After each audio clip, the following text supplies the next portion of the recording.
Hey everyone, and welcome back to Flutter from Scratch. A lot of people today will be learning Flutter with no prior knowledge, but for a lot of people, they'll be coming from another framework that they already know. And there's quite a lot they could have come from.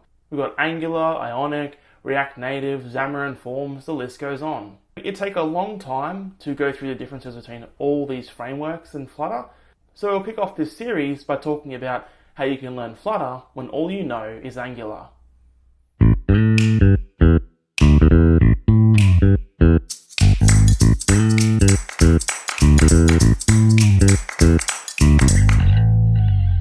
And we should get one piece of bad news out of the way first, and that is that Flutter is totally different to Angular. Maybe you've come into this thinking that they're both made by Google, so they'll have a lot in common, right? But unfortunately, pretty quickly, you'd find that's not the case. They really have nothing in common. There's no crossover. The languages aren't the same. Even the way you draw to the screen is totally different. Flutter represents a totally different way of thinking about how apps should go together. But now, let's think about some of the good things. Firstly, Typescript has more in common with Dart than it does differences. Syntactically, of course, it's different, but it's not as different as something like Perl, for example. Dart also uses conventions to express certain details.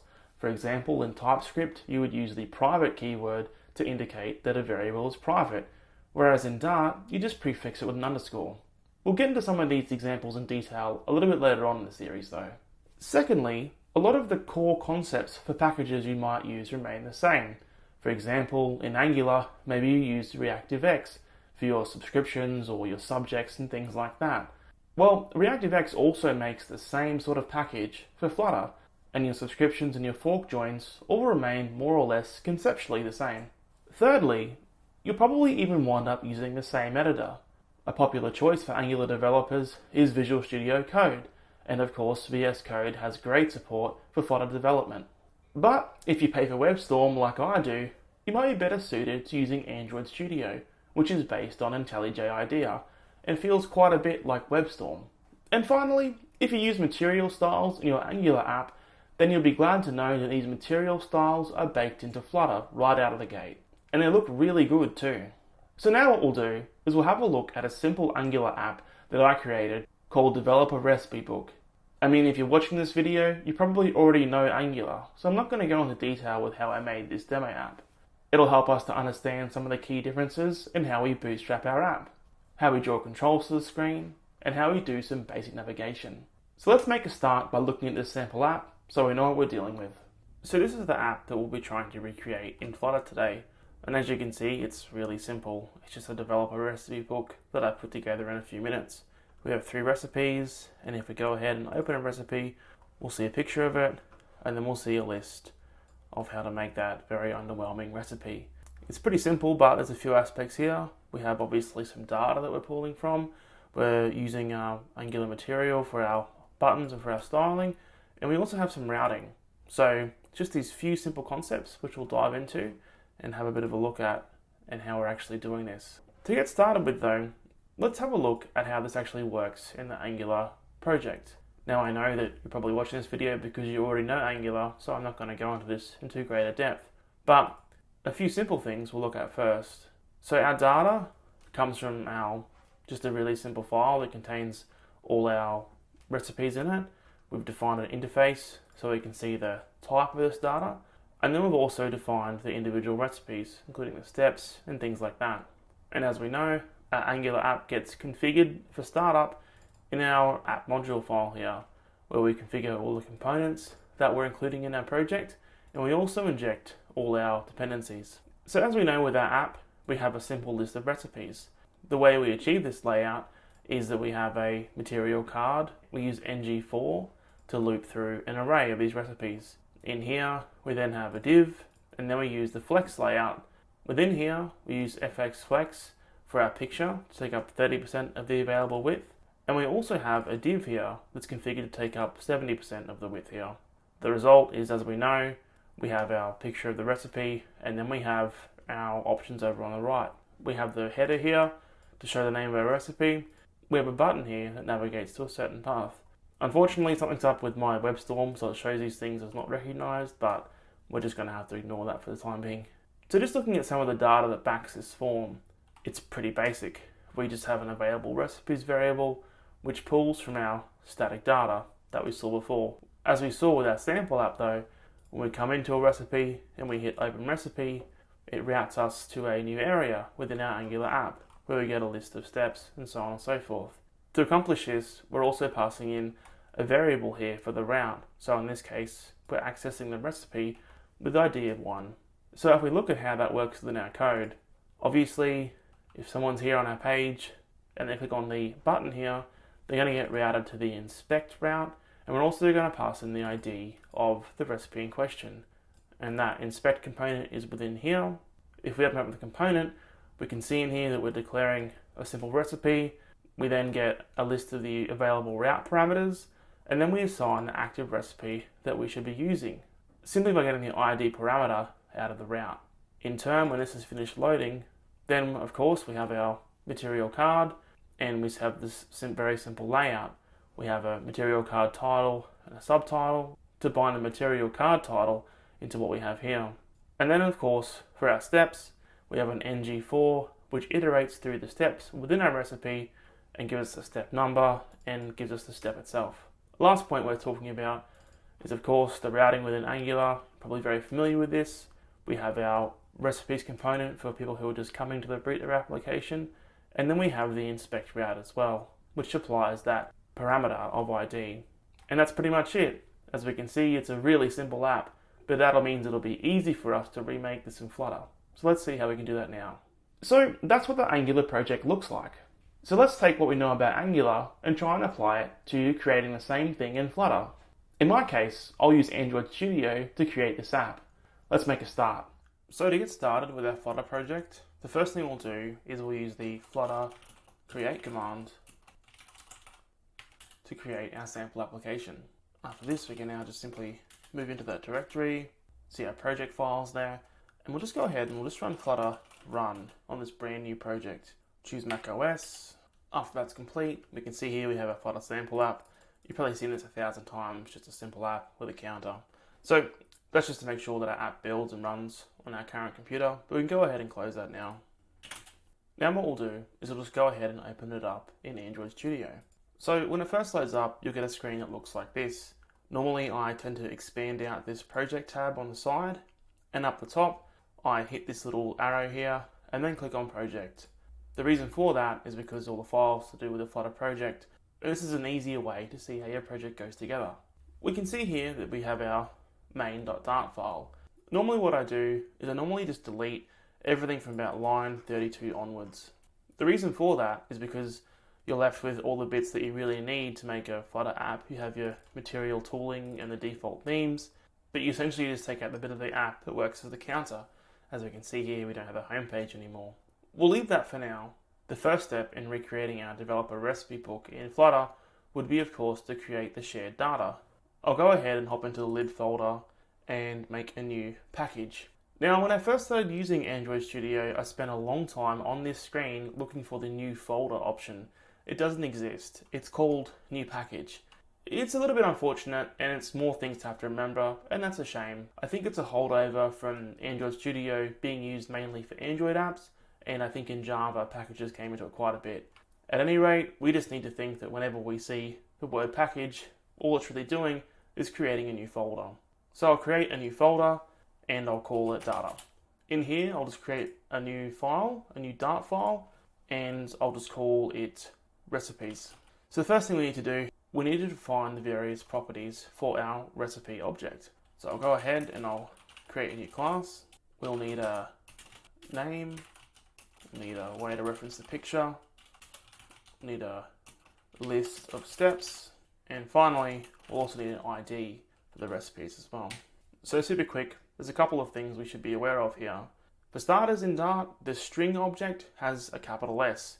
You can't use a lowercase s, it won't let you. It has to be uppercase. And second is, we also see here that I've used the word final quite a bit.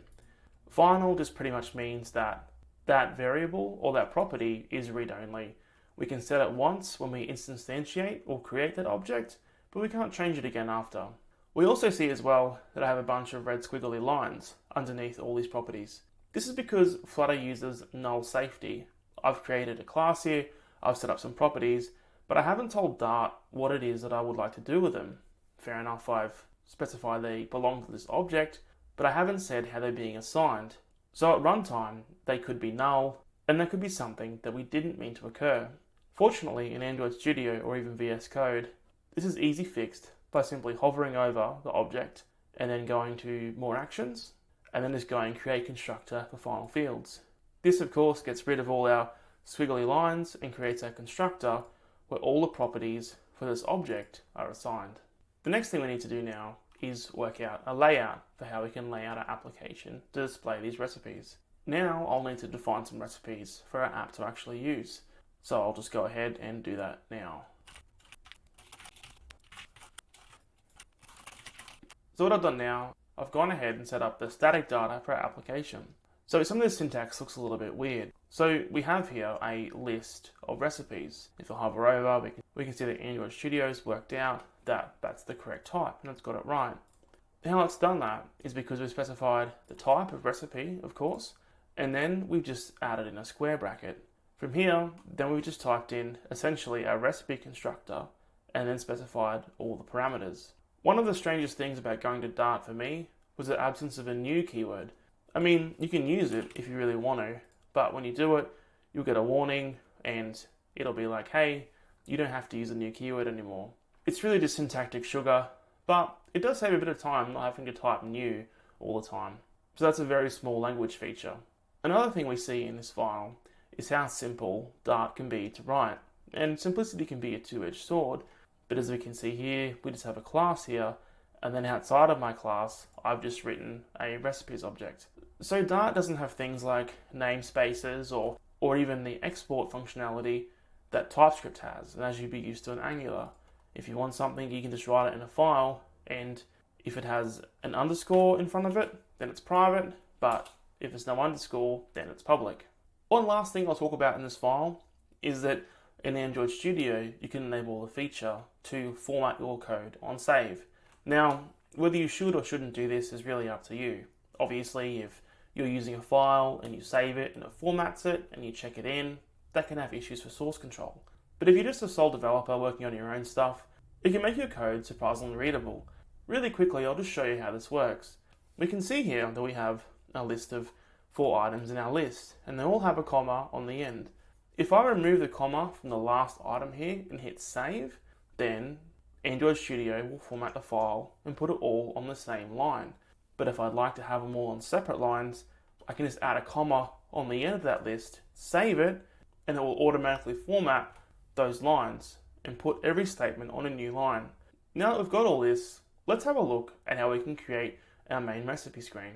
So to do this, we'll go back to our lid folder here and I'll create a new package and I'll call it pages.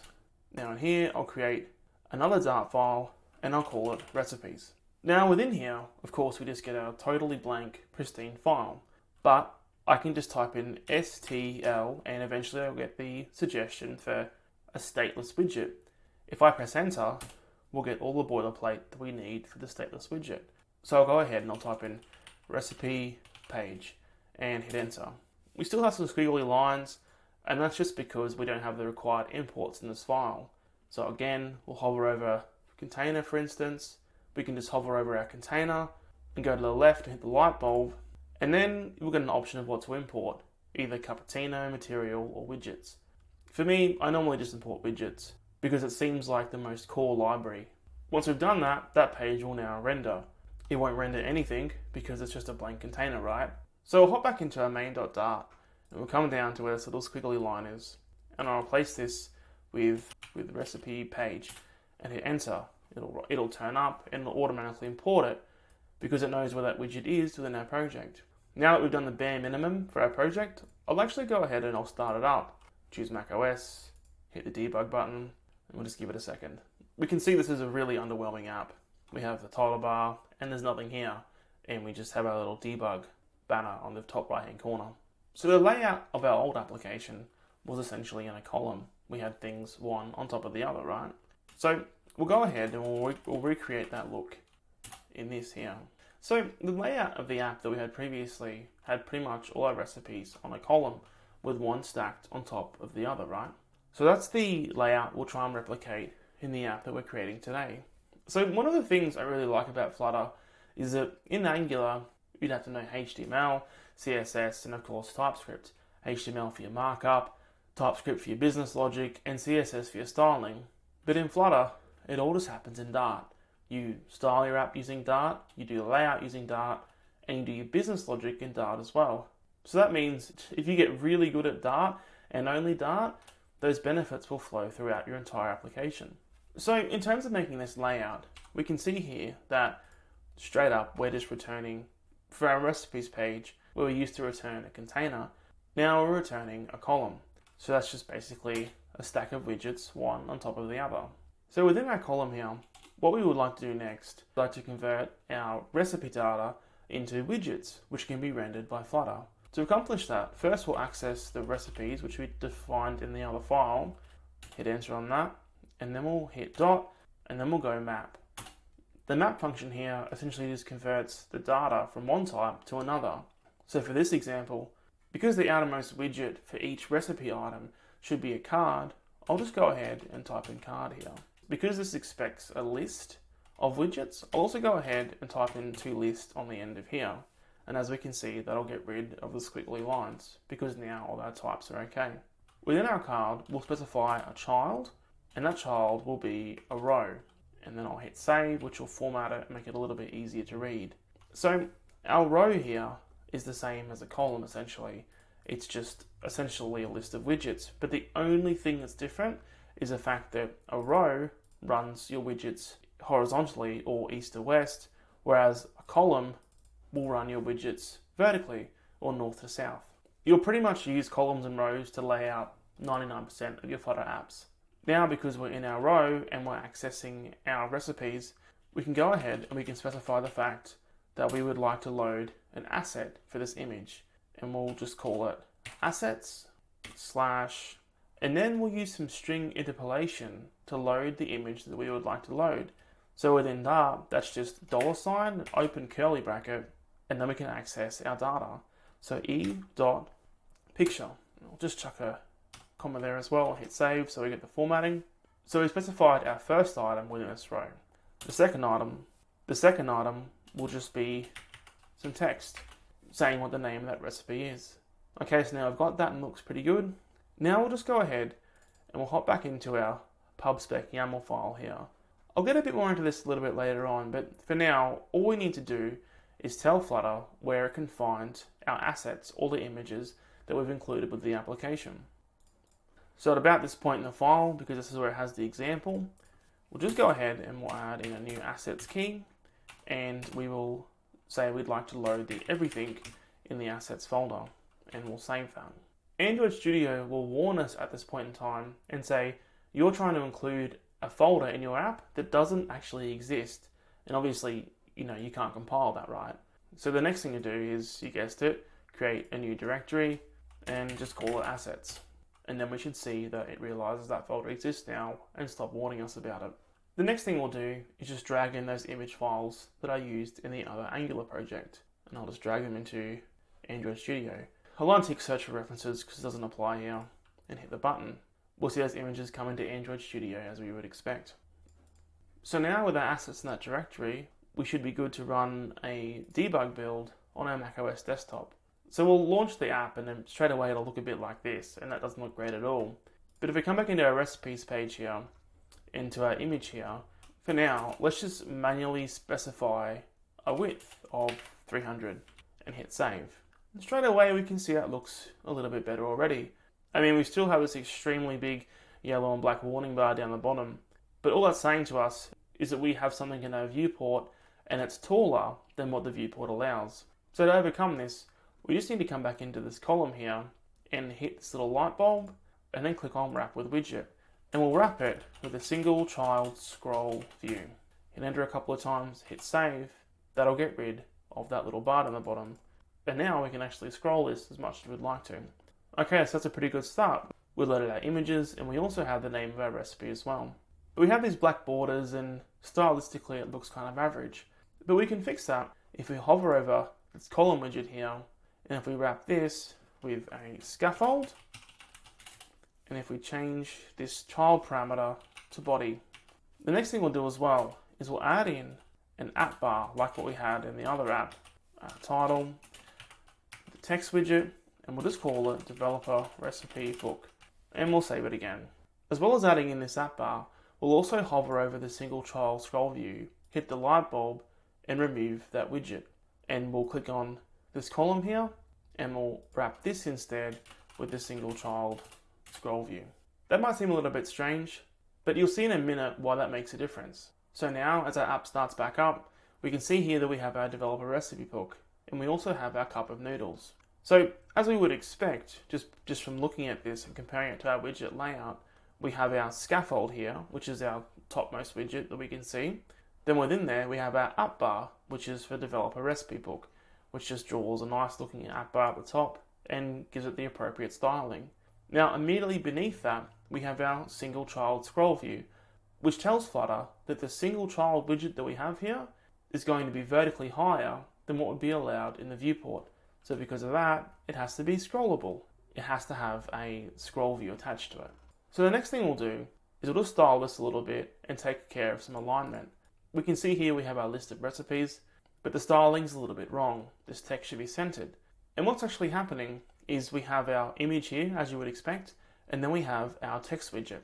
So Flutter has allowed just enough room for both these widgets to go in together. We haven't specified that they need more room than that, so it's just given it the minimum amount that it absolutely needs. Fortunately though, within rows and columns, we can actually use the expanded widget to specify it's supposed to take up more room, and then use text align and set text align to center. That will actually have the effect of centering our text within there. Because I've manually set the width of this image to 300 pixels, expanded will just allocate whatever's left.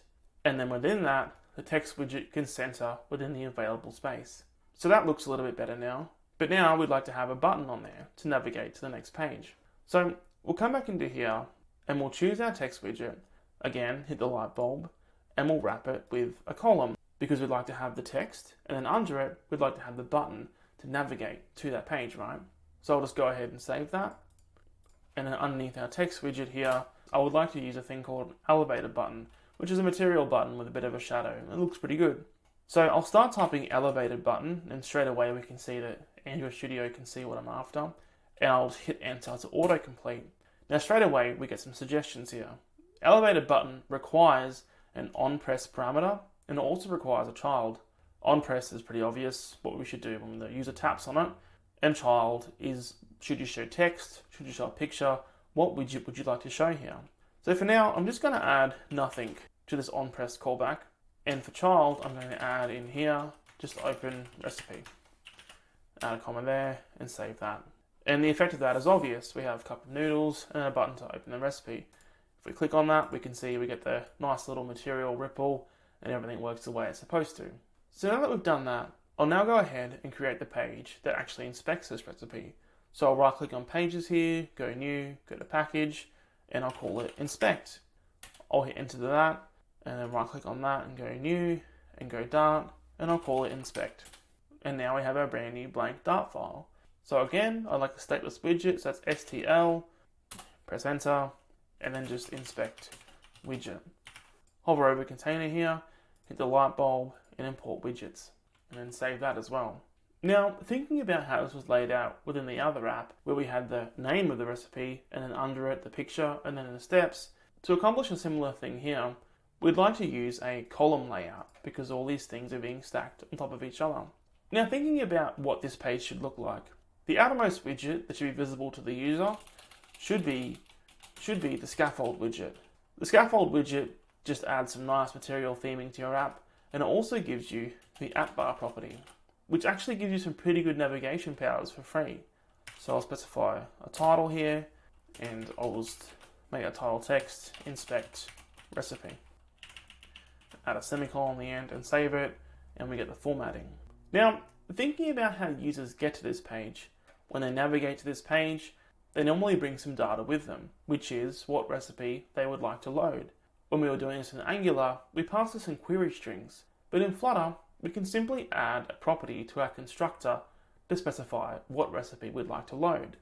Up the top of this class, if I go ahead and type in final int ID for what ID of recipe should be loaded, we'll see that we get squiggly lines because again, we haven't defined what we'd like to do with this property. After we have final int ID, we'll also go ahead and just add this.id into our constructor list. And we'll go ahead and just save that.